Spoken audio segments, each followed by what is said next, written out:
Ok, muy buenas tardes, compañeros, doctores. Mi nombre es Henry Romero. Voy a hablarles el día de hoy de un tema que es muy importante en el sentido de que afecta a mucha población, ya sea hondureña y mundial, pero que usualmente ha sido un tema incomprendido, no solo porque no se haya dilucidado exactamente las causas etiológicas en muchos años, sino porque ha tomado un mayor realce últimamente porque se ha comprendido con mayor énfasis cuál es la causa fisiopatológica y que desencadena el desarrollo de estas enfermedades. Voy a hablarles de la enfermedad miocárdica no isquémica. Aclaro que el término es no isquémica porque cuando nosotros hablamos de enfermedad miocárdica, usualmente nos asociamos el término a algo isquémico, a enfermedades que están condicionadas por la aterosclerosis de las arterias coronarias que condiciona una disminución del flujo hacia el miocardio y con ello genera un periodo de hipoxia, posteriormente isquemia y que puede desencadenar un infarto. Eso lo vamos a dejar por un lado para que quitemos ese temario y vamos a centrarnos en enfermedad miocárdica que no tiene que ver nada con la aterosclerosis o con la isquemia causada por este tipo de patologías. Entonces, durante mi clase, que es un poco corta para lo que es importante el temario, lo voy a llevar a través de este tipo de subtemas.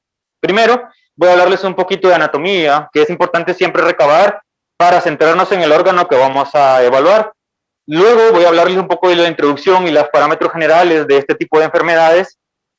Les voy a hablar de la técnica de tomografía, que valga mencionar desde el momento desde ahorita, que la tomografía previamente no era un método aplicado para el estudio de este tipo de patologías, sino que el estudio gold standard para el tipo de estudio de estas patologías es la resonancia magnética, pero que ha ido tomando auge esta nueva modalidad de tomografía cardíaca, porque hay pacientes que ya tienen ciertas condiciones a las cuales no se les puede hacer una resonancia, por lo cual estos pacientes estaban dejados, por decirlo así, sin evaluarlos adecuadamente y sin saber exactamente qué es lo que estaba pasando en ese corazón.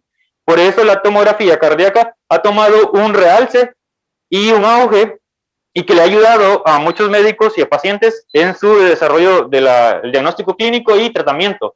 Luego, hablar un poco de la enfermedad miocárdica y su clasificación y de un detalle de cada una de las categorías más grandes. Y por último, solo brevemente, y porque el temario así lo requiere, voy a hablarles de tumores cardíacos, pero mi énfasis es en enfermedades miocárdicas no isquémicas. Bueno, más que todo, como todos sabemos, el corazón es una estructura muscular, es un órgano muscular que está compuesto por cavidades que son las 4 cámaras cardíacas, las 2 cámaras menores que son las aurículas, a las cuales llega la sangre desde, primero, la aurícula derecha, desde la circulación sistémica a través de las venas cavas. Y esa venas cavas llevan la sangre a la aurícula derecha, la cual se comunica con el ventrículo derecho a través de la válvula tricuspidia y permite el flujo hacia el ventrículo derecho, que posteriormente, al contraerse durante el periodo de la sístole, envía la sangre hacia la circulación menor o la circulación pulmonar, desde donde la sangre regresa hacia el corazón por medio de las venas pulmonares hacia la aurícula izquierda, que es la otra cámara menor, y que conecta con el ventrículo izquierdo a través de la válvula mitral o bicuspidia.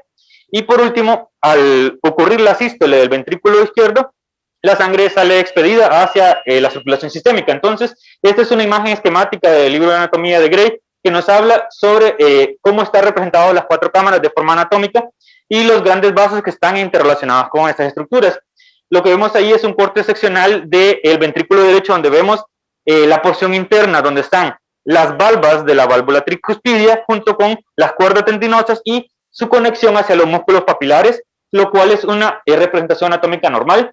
Y vemos también las arterias y vasos coronarios que están primero del lado derecho, se ve cómo está la rama coronaria derecha, y de la porción izquierda de la imagen lo que tenemos es las ramas de la arteria coronaria izquierda, y en esta otra imagen esquemática ahora es el otro ventrículo de lo que les estoy mostrando, es el ventrículo del lado izquierdo, siempre con la representación de la aurícula izquierda. Vemos en la parte posterior de la imagen, las venas pulmonares llegando hacia la aurícula izquierda y conectando a través desde la aurícula hacia el ventrículo izquierdo con la válvula mitral que está en esa área. Y por último, no se nos muestra la porción hacia donde sale la aorta, pero solo son imágenes esquemáticas.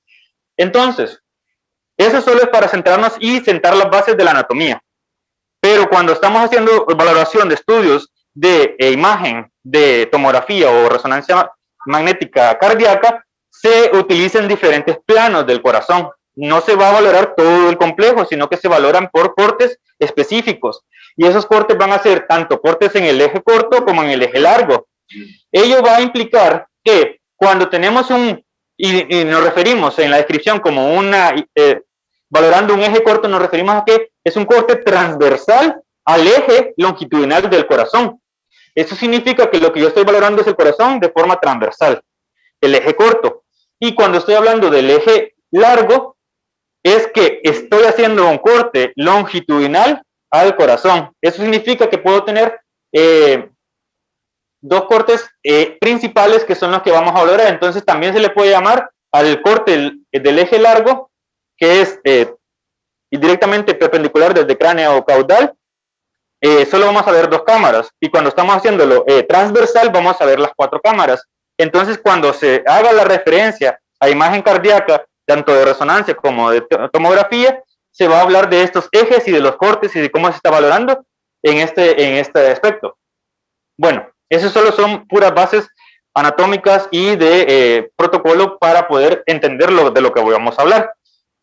Cuando hablamos de cardiomiopatías o miocardiopatías, el orden de los elementos no altera el producto porque es lo mismo. Son patologías intrínsecas del miocardio. Y esta definición que les tengo en esta diapositiva hace referencia a la definición de la American Heart Association que se dio en el 2006. Como estaba revisando algunas bibliografías y mencionan que previo a esta definición habían diferentes conceptos. No había algo estandarizado donde dijeran cuál era el verdadero concepto de estas patologías, pero cuando la American Heart Association dijo es que es un grupo heterogéneo de enfermedades que afectan al miocardio, asociadas a enfermedades mecánicas o a disfunción eléctrica. O sea que puede ser algo estructural o de la conducción del corazón, que por lo general, pero no invariablemente, puede mostrar hipertrofia, que es un fenotipo de miocardiopatía hipertrófica, que la voy a hablar, o dilatación ventricular inapropiada, que eso es cuando estamos hablando de la miocardiopatía dilatada, que también se debe a una variedad de causas que con frecuencia son genéticas. Esto es muy importante tenerlo en cuenta porque lo voy a mencionar más adelante. La base genética de estas enfermedades ha tomado una mayor importancia porque se ha comprendido cuál es el gen que causa la alteración de la producción de una proteína, especialmente de las sarcómeras, que son la unidad morfofuncional de los miocitos cardíacos, que altera la función del miocardiocito y produce el fenotipo de una miocardiopatía, ya sea, usualmente son las hipertróficas las que se asocian a este tipo de patologías genéticas. Y las miocardiopatías se limitan al corazón, no se limitan, las miocardiopatías se limitan al corazón o son parte de un trastorno sistémico generalizado, o sea que puede ser algo intrínseco o parte de un conjunto de alteraciones más globales. Bueno, como mencioné, estos conceptos estaban un poco comprendidos, pero en la American Heart Association, el convenio que sacó en el 2006, además de la definición, se dio como una clasificación para poder comprenderlas. Y ellos utilizaron primero que habían tres tipos básicos. Uno que tenían origen genético, otras que eran mixtas, tanto origen genético como secundario a otras patologías, y las adquiridas. Es importante mencionar que ellos le prestan más importancia a si tiene un componente genético o no.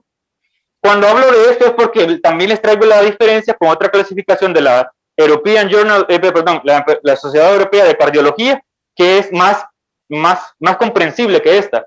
Entonces, en la American Heart Association lo que hablan es que las genéticas pueden ser una miocardiopatía hipertrófica, una miocardiopatía arritmogénica o una miocardiopatía que es no compactada, o las que son causadas por otras patologías, por ejemplo, las de almacenamiento de glicógeno o glucógeno alteraciones de la conducción cardíaca y por último, las miopatías mitocondriales y también habla ahí de las canalopatías. Esto es importante tenerlo en cuenta porque solo la American Heart Association la incluyó en la clasificación, las canalopatías, porque las canalopatías no son intrínsecamente miocardiopatías como tal, sino que son alteraciones de los canales de conducción, tanto de canales de calcio como canales de sodio, que van a dar ese espectro de patologías como el síndrome del QT largo, el síndrome de Brugada y todas otras alteraciones de canalopatías que en sí no están actualmente consideradas como miocardiopatías. O sea que por eso le estoy diciendo que esta no es tan aceptada actualmente.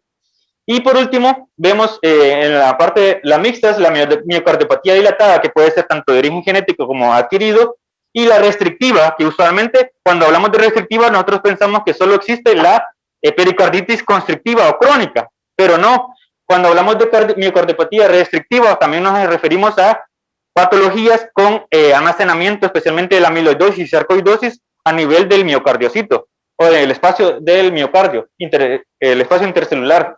Y por último, las adquiridas inflamatorias, especialmente la miocarditis. Y voy a hacerles un adelanto. La miocarditis es una patología aguda del miocardio que usualmente cuando termina su resolución puede causar una miocardiopatía dilatada posteriormente. Entonces, y les voy a mencionar ciertos datos posteriormente de este tipo de patología. También está la Takotsubo o miocardiopatía causada por estrés, la periparto, y la taquicardia inducida y la de los infantes insulinodependientes. Ahora, les traigo esta que sí es la que, revisando la bibliografía, dice que esta es como más aceptable, porque la clasificación de la Sociedad Europea de Cardiología, primero lo que nos hace es una caracterización fenotípica, cómo veo el corazón, y luego veo si tiene un componente genético, porque básicamente, y es aquí donde entra en mucha importancia el rol de las imágenes, ya que cuando veo el fenotipo de la miocardiopatía, ya puedo ir orientando el diagnóstico y el tratamiento de ese paciente, especialmente porque esta sociedad europea lo que empieza es diciendo que existen las miocardiopatías hipertróficas, las miocardiopatías dilatadas, las miocardiopatías arritmogénicas y las miocardiopatías restrictivas, y otras que no se pueden clasificar dentro de estas, donde van las canalopatías. ¿Ok? Y de estas, puede ser que sean genéticas o familiares, y esto dice que es cuando hay al menos dos familiares con un mismo fenotipo de miocardiopatía. Usualmente, si tengo un familiar con una miocardiopatía hipertrófica y viene y sale un familiar de primero, segundo grado o tercer grado, eso ya califica como una miocardiopatía familiar que usualmente habría que hacerle un estudio genético para saber exactamente el gen afectado. Y también están las no familiares que pueden ser idiopáticas o un subtipo de enfermedad. Ok, pero basándonos y resumiendo el contenido, yo les voy a hablar de las tres más importantes, que es las que hay que tener en cuenta cuando estamos valorando ciertos pacientes de este tipo de patologías, que son la miocardiopatía dilatada, la miocardiopatía hipertrófica, la miocardiopatía restrictiva, porque entrar en materia en las otras más bien generaría confusión en este momento y no sería una clase solo de una hora o de media hora. Entonces, cuando hablamos de cómo podemos valorar este tipo de patologías por tomografía, es importante conocer que la tomografía antes no se tenía el concepto de que podía ser utilizada para valoración de tomografía cardíaca. Pero como comenté en la introducción, esta ha tomado un realce y un mayor importancia porque a estos pacientes que sufren de cardiopatías, que no se pueden meter a un resonador para poderlos estudiar, deben ser estudiados de alguna forma. Y es por ello que la tomografía se ha estudiado se ha logrado adaptar para el estudio de las miocardiopatías. Y cuando se habla inicialmente de la tomografía, se hacía más para las miocardiopatías que son de tipo isquémicas, que son asociadas a encontrar placas ateromatosas en las coronarias y ver dónde estaba el punto de obstrucción de ese flujo coronario. Entonces, desde ese punto partimos que esto es algo muy nuevo y que se está haciendo recientemente y que podemos hacer mucho por el paciente para poderle estudiar adecuadamente. El primer estudio que se le hace a los pacientes cuando tienen una cardiopatía es usualmente la ecocardiografía, y esto es un estudio de ultrasonido cardíaco que le da una imagen tanto anatómica como funcional del corazón. Y ello permite la caracterización adecuada de estas patologías. Pero, como mencioné, este tipo de la ecocardiografía es algo inicial y se puede hacer el estudio anatómico con ello, pero también la tomografía nos permite tener una adecuada caracterización del miocardio. ¿Por qué? Cuando estoy haciendo una tomografía, valoro la forma, la densidad y el grosor del miocardio. Y en las imágenes en cine, la modalidad de cine, puedo ver la función en el tiempo. Entonces, todo ello me ayuda a caracterizar adecuadamente una miocardiopatía. Por lo cual, se desarrolló la técnica adaptada de la resonancia a la tomografía.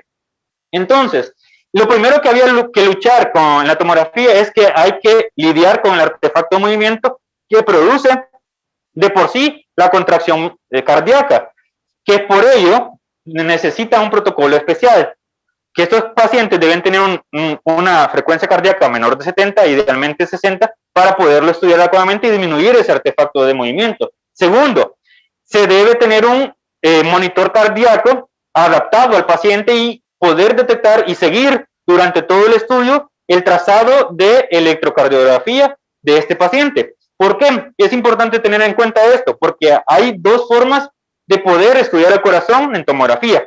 Uno es la activación prospectiva, que esto significa que yo voy a adquirir imágenes del corazón entre un periodo específico del ciclo cardíaco. Y esto se hace usualmente desde una señal, bueno, el electrocardiograma tiene las ondas, ¿verdad? Tiene la onda P, la onda Q, R, S y T y una U, a veces cuando aparece. Entonces, cuando eso ocurre, la activación prospectiva lo que hace es tomar la imagen entre una onda R y una onda R, o sea, un solo ciclo cardíaco. Esto permite tener una disminución del artefacto de movimiento y además me permite capturar la imagen en el momento ideal. Eso significa que el momento ideal me refiero a la fase de diástole. ¿Por qué? Porque después de que ocurre la onda R, está ya entrando en diástole el corazón, porque cuando estamos entrando en el complejo QRS, empieza la sístole. Y la onda R, que es el pico más alto, eso significa que desde ese momento el corazón ya va a estar en diástole, va a estar más relajado, más estático, lo que permite una mejor valoración del corazón. Ahora, la otra forma de valorar el corazón es la compuerta retrospectiva. Y esto significa que estoy llevando un registro de todo el ciclo cardíaco por el electrocardiograma. Y además de eso, estoy tomando imágenes de todo el ciclo cardíaco sin importar en qué momento del ciclo la estoy tomando. Cuando eso se hace, lo que va a ser importante es tener en cuenta el ciclo de electrocardiografía y reconstruir imágenes en un periodo específico del ciclo cardíaco que ya se tomó, o sea que se hace ya en la estación de trabajo. Entonces, esta compuerta retrospectiva permite tomar varios ciclos cardíacos a la vez. Entonces, cuando se hace una evaluación en cine, para ver la contractilidad cardíaca se hace en la compuerta retrospectiva. A eso me refiero. O sea, en esta activación prospectiva solo lo hago en un ciclo específico, o sea, de una onda R a una onda R en diástole. Y la compuerta retrospectiva se hace tanto en sístole como en diástole, pero yo voy a reconstruir las imágenes en el periodo de entre una onda R y una onda R, que es la diástole, que es la valoración ideal. Entonces, como por eso le digo que lo ideal es valorarlo en la fase diastólica y por eso se le llama activación diastólica, que es el punto donde se va a valorar este tipo de patologías. Bueno, hasta ahí lo llevo con solo la introducción. Algo más que se ha tomado en la resonancia es un concepto bien diferente que se llama realce retrasado. El realce retrasado se aplica usualmente con estudios contrastados con gadolinio, o sea, en la resonancia. Y esto lo que nos dice es que al hacer una secuencia de imágenes 5 a 15 minutos después de la aplicación del medio de contraste, puedo obtener datos de que si existe o no acumulación del medio de contraste en el espacio extracelular. Esta acumulación de contraste en el espacio extracelular, que no debe ocurrir normalmente, se toma porque cuando existe pérdida de miocardiocitos, existe pérdida de masa celular.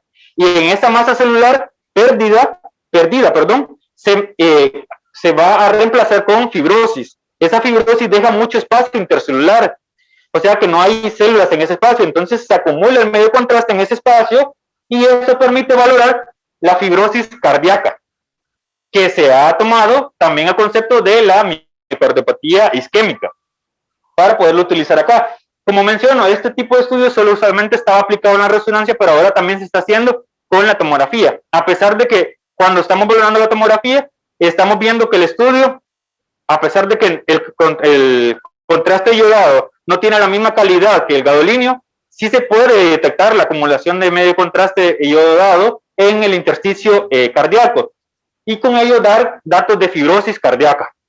Como mencioné, este tipo de imágenes se debe tomar 5 a 15 minutos después de la aplicación del medio contraste. No hay un momento específico para la bibliografía, es bien tajante, no hay como un minuto específico que usted tiene para tomar la imagen, pero en ese periodo de tiempo lo puede hacer para poder dar ese realce retrasado.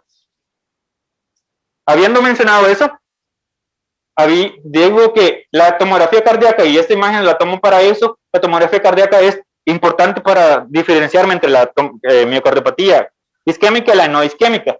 Y entonces, cuando vemos calcificaciones en las arterias coronarias o áreas de estenosis en las arterias coronarias, estamos diciendo que ahí existe una miocardiopatía isquémica. Entonces ya no es una cardiopatía no isquémica, porque en la miocardiopatía no isquémica va a haber ausencia de calcificaciones usualmente en las coronarias. Pero es importante saber que las calcificaciones pueden existir, pero no en el trayecto vascular. Usualmente pueden existir en el mismo miocardio, que es una secuela de miocarditis. Y la ausencia de aterosclerosis en las arterias coronarias significativamente reduce la chance de que pueda ser una miocardiopatía dilatada. ¿Ok?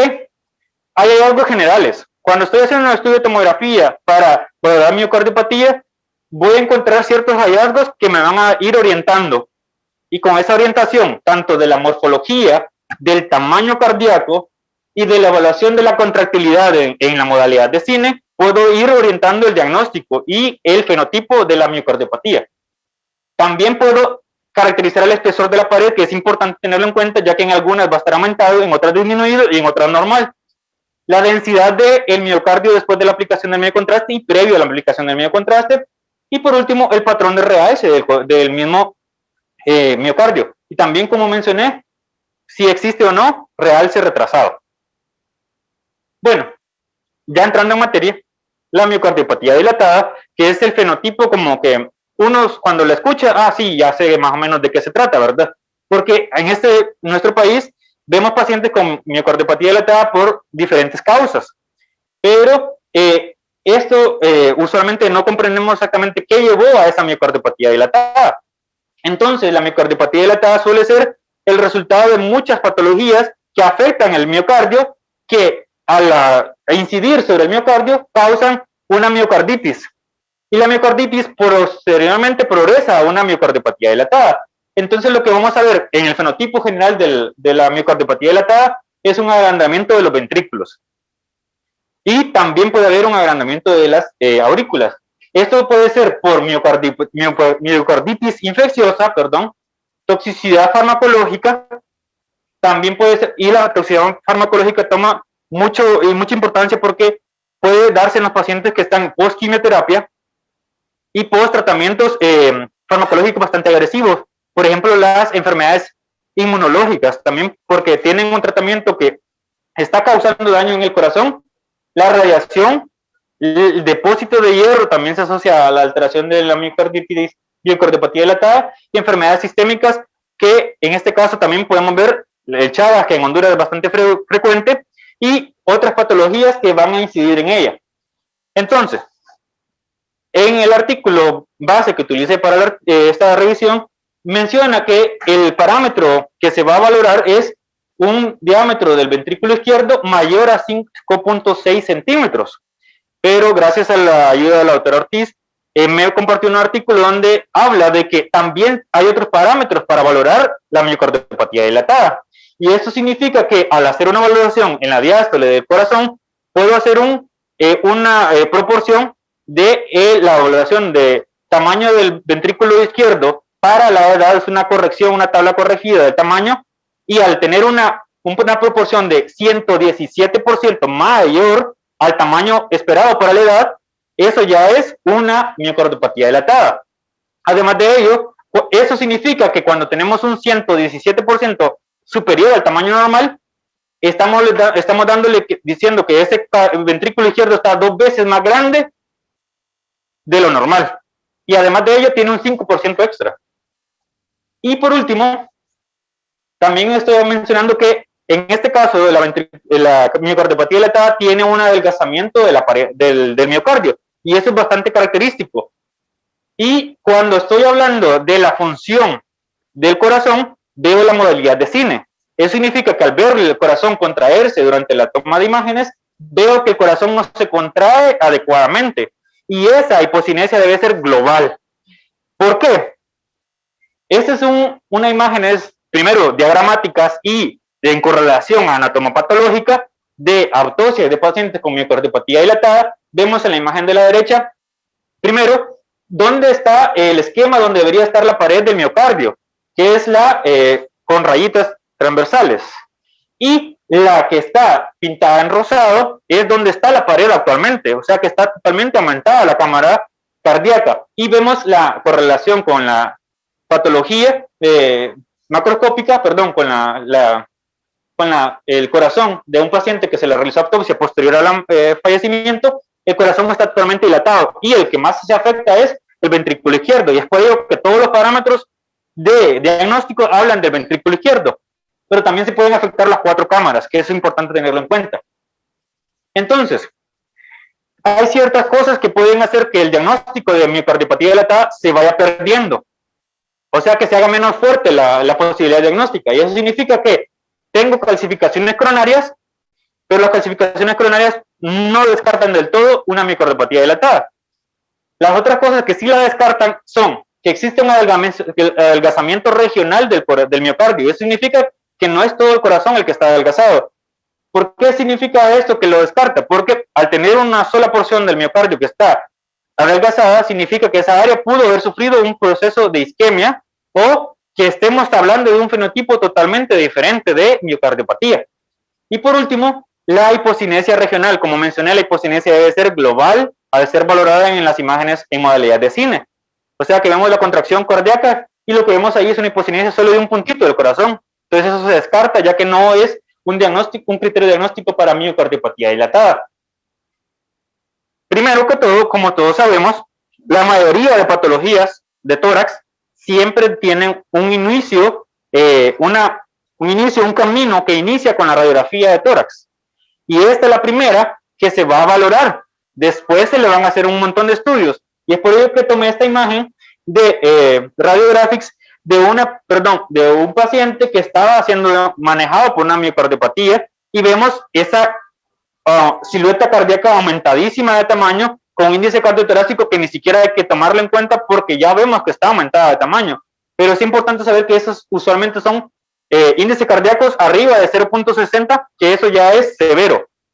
Y cuando vemos la radiografía lateral de tórax, vemos que tanto está ocupado el espacio retroesternal como el espacio retrocardíaco, lo que me dice a mí que hay una hipertrofia o un aumento del volumen del ventrículo derecho y un aumento del volumen del ventrículo izquierdo. Entonces, una miocardiopatía global, una dilatación global del corazón.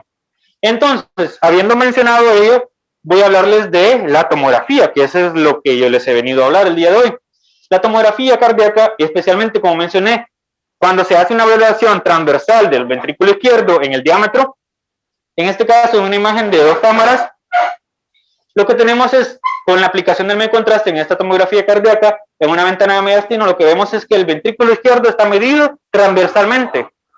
Y según la bibliografía les salió de 6.281. Si ustedes son acuciosos, recordando el dato que les mencioné anteriormente, supera el 5.6 centímetros dado previamente. Por lo cual ya estoy diciendo que este ventrículo izquierdo está dilatado. Además de ello, tengo otra imagen de tomografía cardíaca, de tomografía de tórax, perdón, pero en este caso enfocados en patología cardíaca, con una ventana de mediastino con aplicación del medio contraste, un corazón que se ve completamente grande. le calculamos el índice cardiotorácico, obviamente, y va a salir aumentado de tamaño. Y lo más importante, que esta es una imagen de 4 cámaras, que comenté previamente, es un corte longitudinal transversal del corazón, y en este caso estamos viendo que hay una dilatación global de las 4 cámaras. Y al hacer las mediciones que son requeridas para hacer el diagnóstico, vamos a darle que es una miocardiopatía dilatada. Además de esto, tengo de este mismo paciente la imagen en reconstrucción coronal de este mismo paciente, donde puedo ver con mayor detalle la dilatación de todas las cámaras cardíacas. En este caso estoy viendo solo el ventrículo derecho y el ventrículo izquierdo, donde toma mayor importancia que el ventrículo izquierdo es el que está mayor de tamaño. Y además de ello, es importante mencionar el otro parámetro anatómico, que es el grosor de la pared del miocardio, que es importante tenerlo en cuenta en este caso. Y además de ello, en las imágenes que estamos valorando no vemos calcificaciones tampoco de las coronarias, y como no tengo una imagen en modo cine, no les puedo mostrar la hipocinesia global, pero sí les tengo una imagen en cine de otro paciente, de otra patología, para que la vean cómo se ve en vivo. Eso es con miocardiopatía dilatada, es un pequeño resumen.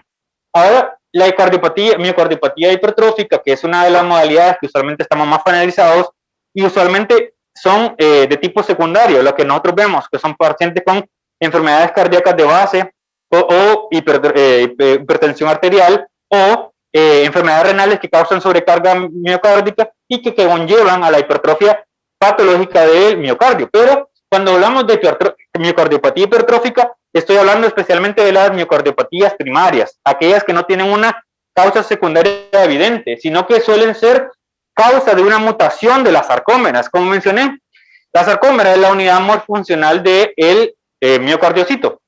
Esta está compuesta de una infinidad de proteínas, pero las más importantes que todos conocemos son la actina, la miosina y las troponinas. Pero también existen otras proteínas estructurales de la sarcómera que pueden estar mutadas, conllevan a la hipertrofia patológica del miocardiocito, que se va a caracterizar como una hipertrofia global del corazón. Y esta tiene varios fenotipos, pero voy a centrarme en el más importante. Usualmente este tipo de patologías es la que, cuando vemos un paciente joven, 20, 30 años, muerte súbita, usualmente tienen una miocardiopatía hipertrófica, al ser valorados de forma post-mortem. Entonces, cuando vemos ese tipo de pacientes, es la principal causa cardíaca de muerte súbita y también de falla cardíaca en pacientes jóvenes y de arritmias. Bueno, el fenotipo más frecuente es la hipertrofia septal asimétrica. ¿Qué significa esto? Que el corazón se puede hipertrofiar de forma global, pero también la forma más frecuente es que se hipertrofie solo de forma más predominantemente la porción anterior del septum interventricular, y que condiciona a que exista obstrucción de flujo. Eso es lo que condiciona a que estos pacientes puedan manifestarse con dolor torácico, disnea y además de ello con síncopes. ¿Por qué? Al causar la obstrucción del flujo de salida del ventrículo izquierdo, hay una fracción de eyección menor. La fracción de eyección tiene que ser más arriba del 60 a 65%, porque ese es el valor normal. Pero cuando esto ocurre, el engrosamiento anteroseptal de este fenotipo más frecuente, más un movimiento patológico de la válvula mitral, condiciona que durante la sístole, la válvula mitral, la válvula anterior de la válvula mitral, se meta en el camino del flujo hacia la aorta. Con el engrosamiento anteroseptal, eso condiciona a que se obstruya el flujo, con lo cual suelen tener fracciones de eyecciones menor. Y no solo está valorado en eso, sino que cuando tengo una hipertrofia cardíaca, reduzco el volumen global del ventrículo izquierdo. Al reducir el volumen global del ventrículo izquierdo, se reduce la cantidad de retorno venoso que llega al corazón y se reduce la cantidad de flujo que voy a enviar de forma sincrónica, por decirlo así, ya que esto está condicionado de acuerdo a la ley de Frank-Starling, que de acuerdo a la distensión del miocardiocito es la fuerza de contracción en la sístole. Entonces esto no ocurre porque está bien hipertrofiado, el ventrículo no se distiende en la diástole, por lo cual llega menos flujo, menos sangre en el retorno venoso de la diástole y se expulsa menor cantidad de sangre hacia la porción sistémica por estas condicionantes. Entonces, cuando veo el fenotipo más común de la miocardiopatía hipertrófica, veo que existe un engrosamiento de forma predominante a nivel anteroseptal y además de ello vemos como la valva de la válvula mitral está en el camino hacia el origen de la aorta, por lo cual al verlo en la imagen también de anatomía de este paciente, vemos cómo está reducido el espacio entre la área del hiato aórtico y el ventrículo izquierdo, lo que condiciona las circunstancias que les mencioné anteriormente.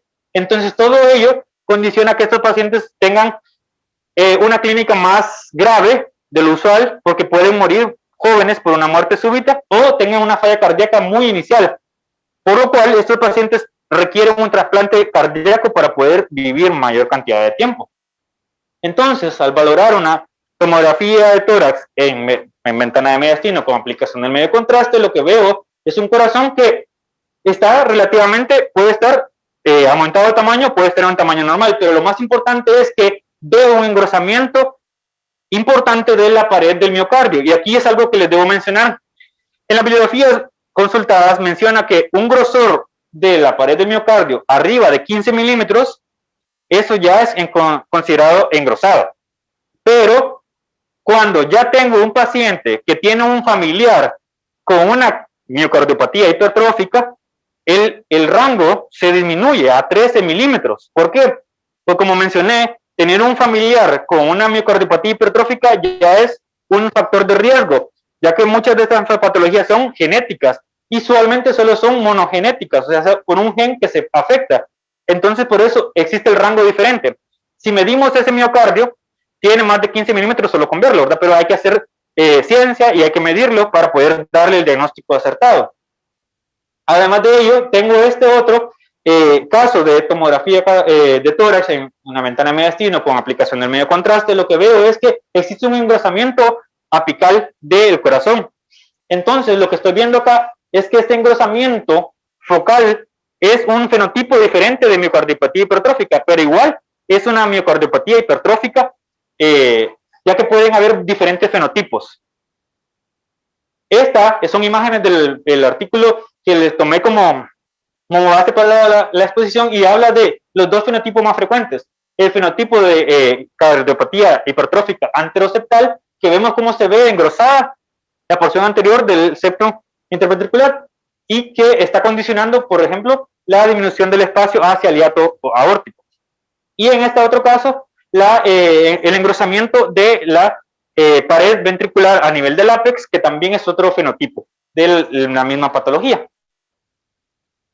Hasta ahí vamos bien, ¿verdad? Entonces, disculpen que los esté inundando de información, pero es un tema bastante importante y me importa que lo entiendan, y porque para mí también fue un tema un poco árido al principio, pero con la lectura me fue siendo más fácil de entenderlo. Entonces, cuando hablamos de miocardiopatía restrictiva, usualmente tenemos el concepto que solo existe la pericarditis crónica, que restringe el movimiento del corazón y la dilatación en la diástole, pero también existen otro tipo de patologías que afectan directamente el miocardio, en este caso la amiloidosis cardíaca, que es una patología que está tomando una forma de diagnóstico más importante por la modalidad de imagen. Fue descrita inicialmente por el médico Virchow, que todos hemos escuchado de Virchow, que fue el que dio la triada de la coagulación, y que él mismo, al valorar ciertos pacientes, vio que tenían un corazón que estaba relativamente normal, pero que los pacientes habían pasado por un episodio de insuficiencia cardíaca que los llevó a la muerte, lo cual no le explicaba a él de su forma lógica. Y esto se debe a un depósito de proteínas anómalo. Disculpen el error de dicción. Y esto condiciona que al estar entre el tejido intersticial de los miocardiocitos se restrinja la distensión del corazón durante la diástole, por lo cual no es capaz de distenderse adecuadamente y no es capaz de contraerse adecuadamente durante la sístole, por lo cual se condicionan las dos fases del ciclo cardíaco. Puede estar asociado a engrosamiento ventricular, pero no es lo común. Usualmente vemos unos ventrículos que tienen una pared de grosor normal y suele asociarse a un agrandamiento atrial, y esto es de forma secundaria. Cuando tengo un ventrículo que no se distiende adecuadamente durante la diástole, o sea, la misma aurícula hace más esfuerzo para poder enviar la sangre. Eso condiciona que de forma secundaria y de forma crónica las aurículas vayan debilitando su pared y que acumulen mayor cantidad de sangre, por lo cual se ven dilatadas. Eso genera una disfunción diastólica, especialmente, pero también sistólica, la más importante, y genera una hipocinesia global. Como mencioné, la diferenciación acá de la miocardiopatía dilatada es que las dos tienen hipocinesia global, pero en este caso la pared ventricular es normal o levemente engrosada y el tamaño del corazón no suele estar aumentado.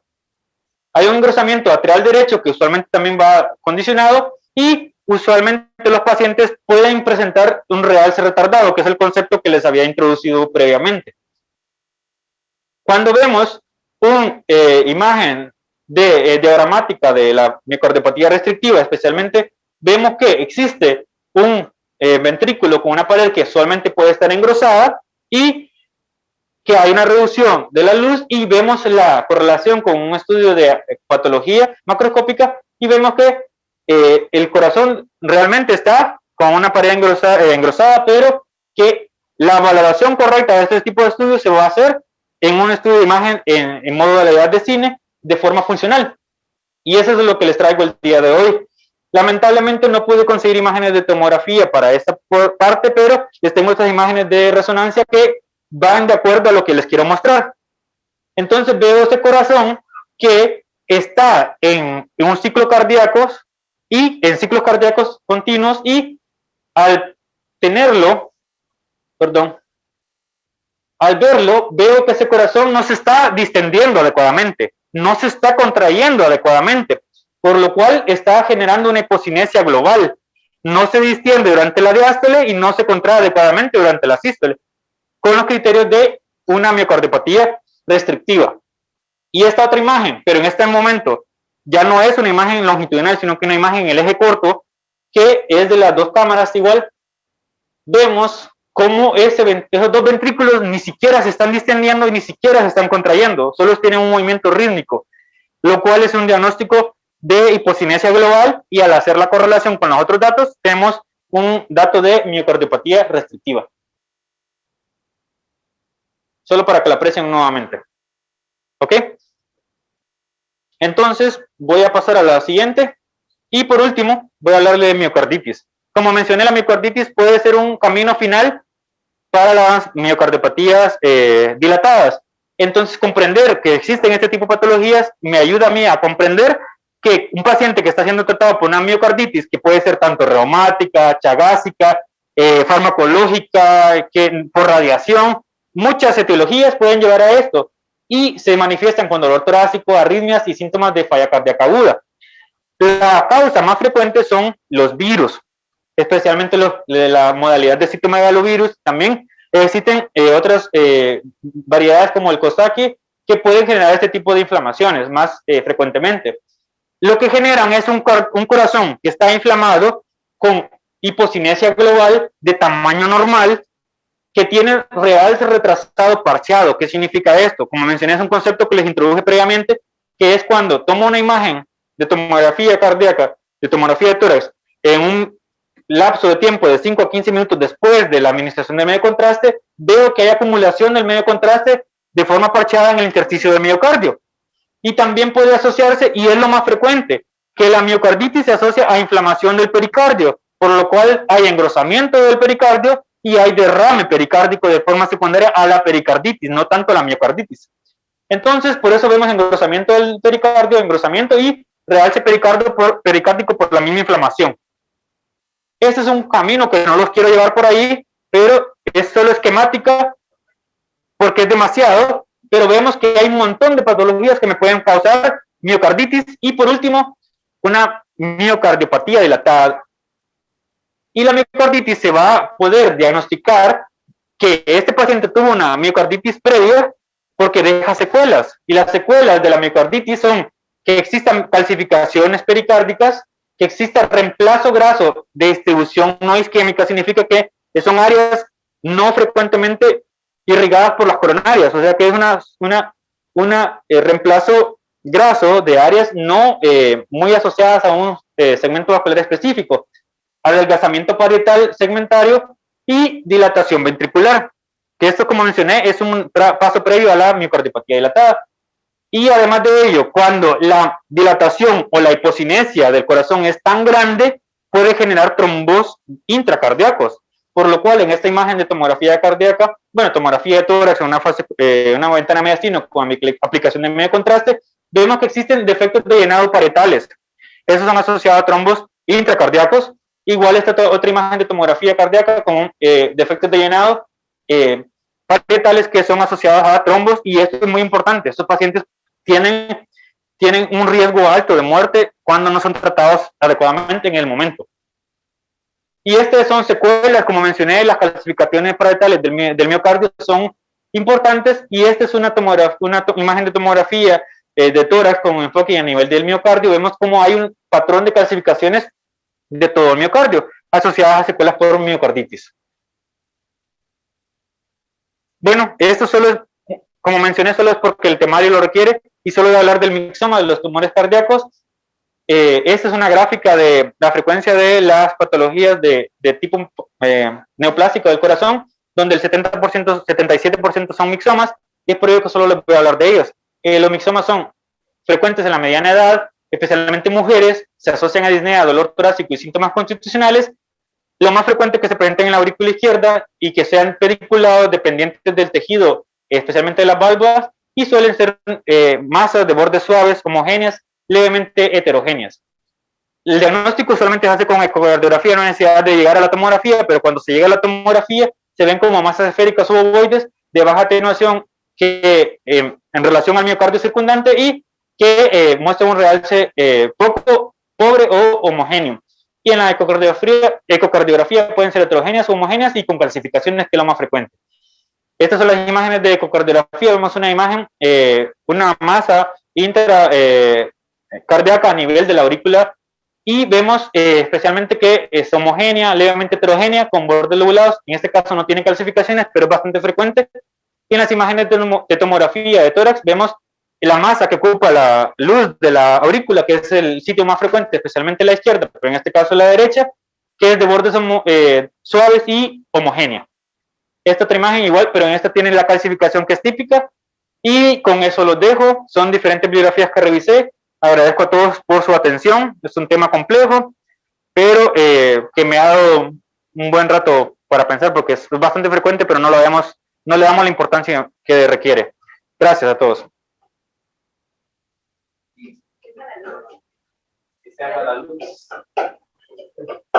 También voy a ver si la doctora Ortiz tiene alguna contribución.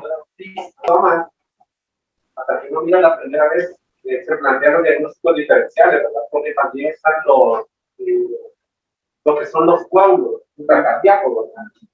Y hay una enfermedad que se llama, es de los ventrículos, que parece como que fuera una masa. Es un crecimiento desorganizado del ventrículo, un boide vegetante, algo así se llama, es una cosa rara. En el hospital escuela había uno. Sí, en el hospital escuela había uno. O sea, entonces, eso mediante ecografía ellos ya tienen el diagnóstico, casi siempre. Pero sí, porque uno espera que el mixoma capte contraste, ¿verdad? O sea, pareciera entre un tronco y un mixoma. Y el mixoma no cae. Por eso hay que fijarse en la localización, ¿verdad?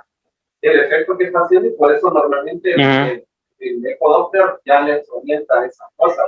Sí. Con lo de las miocardiopatías, escucha, eso es un montón y lo que hay que suponer de la miocardiopatía, más que todo, con los antecedentes clínicos, ¿verdad? Pacientes jóvenes que hayan tenido un proceso viral, que tengan alguna enfermedad autoinmune, el comportamiento tomográfico, escucha, o sea, en realidad tiene que tener algo muy visible para que uno lo mire en una tomografía normal, ¿verdad? Sin orientación. Eso porque uno puede confundir, incluso pensar de que está hipertrofiado alguna pared cuando está en una fase no adecuada. Exacto. El movimiento, todo eso no es de todo valorable, pero te puede hacer orientar esas cosas. ¿Sí? La resonancia El gold standard. Cosas, ¿verdad? Súper maravillosas, ¿verdad? Tiene secuencias específicas donde está sangre, que le llaman como para simplificar la sangre blanca, sangre... Sí, sangre negra, sí. Exactamente, el chiste de hacer en sangre negra es para que cuando vos metas contraste puedas ver bien, o sea, y el realce, ¿verdad? El tipo de realce que tiene el miocardio, porque eso es lo que te da la pauta. Cuando tenés que pensar normalmente que la sustitución de grasa es por algún proceso no isquémico, así como usted dijo, ¿verdad? Cuando tiene una distribución vascular y cuando no es subendocárdica, ¿verdad? O sea, la distribución de grasa va a ser como subendocárdica, miocardio, o sea, va a ser la distribución como irregular, sin respetar nada. Mientras cuando son áreas isquémicas, normalmente están bien pronunciadas en el área de la descendencia anterior, pero también tienen una afectación como de las áreas subendocárdicas, y eso es la lógica, ¿verdad? O sea, la isquemia primero va a ser del subendocardio y va a ir hacia el miocardio, ¿sí? Porque las áreas más distales a la irrigación sanguínea es la que se va a ver afectada. Pues, dice la doctora Ortiz que sí tiene una opinión, entonces le voy a subir el volumen a esto. Voy a decirle. ¿Puedo hablar? Sí, doctora. Ok. Bueno, ¿por qué resonancia y no tomografía? Y citomografía, realmente uno tiene que saber qué buscar, tiene que sospechar, como están diciendo. Resonancia, la mayoría de las secuencias se hacen sin contraste, a no ser que se esté buscando alguna causa de miocarditis o que sea, o diferenciar una miocardiopatía de otras causas de miocarditis como una miocardiopatía isquémica. Entonces, uno opta por poner medio de contraste. Pero con la mayoría de las secuencias sin contraste, una resonancia simple se puede hacer diagnóstico diferencial de todas las miocardiopatías. Y hay una ventaja porque en resonancia uno puede evaluar muy bien ventrículo derecho, que el ventrículo derecho es muy importante evaluar cuando hay una miocardiopatía arritmogénica. Y es lo que queda así en el limbo cuando uno hace tomografía cardíaca. Para evaluar ventrículo derecho y aurícula derecha por tomografía, uno tiene que usar un protocolo de inyección del medio de contraste de opacificar las 4 cámaras. Entonces, la ciencia se le pone al inyector. Nosotros tenemos inyector para el de la Toshiba para inyectarlo así. El del General Electric no tiene esa función. Entonces, tenemos que usar una inyección funcional para estos estudios, para opacificar ventrículo derecho y ventrículo izquierdo. También la mayoría de las miocardiopatías, especialmente las dilatadas y las hipertróficas, se evalúan perfectamente por tomografía.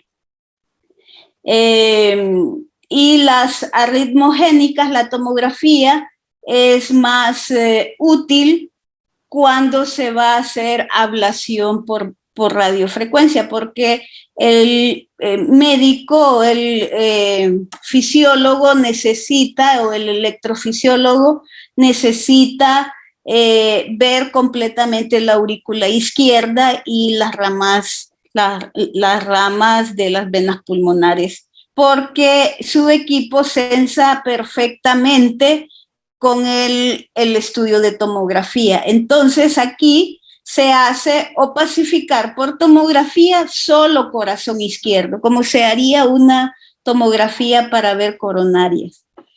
Bien, en cuanto al método para investigar miocardiopatías dilatadas, vos hablaste de 2 métodos de hacer el estudio. No sé si me pueden dar compartir pantalla. Henry, ¿me podés permitir compartir pantalla? Bien, no sé si están viendo mi pantalla. Todas las tomografías se hacen sincronizadas con el electrocardiograma. ¿Qué pasa en el acoplamiento que vos dijiste que se hace en el tomógrafo de nosotros? Se llama baja dosis. Significa que va a ser unas adquisiciones axiales entre cada onda P, que es donde se llenan las coronarias. Uno siempre le dice a la máquina dónde quiere hacer la adquisición.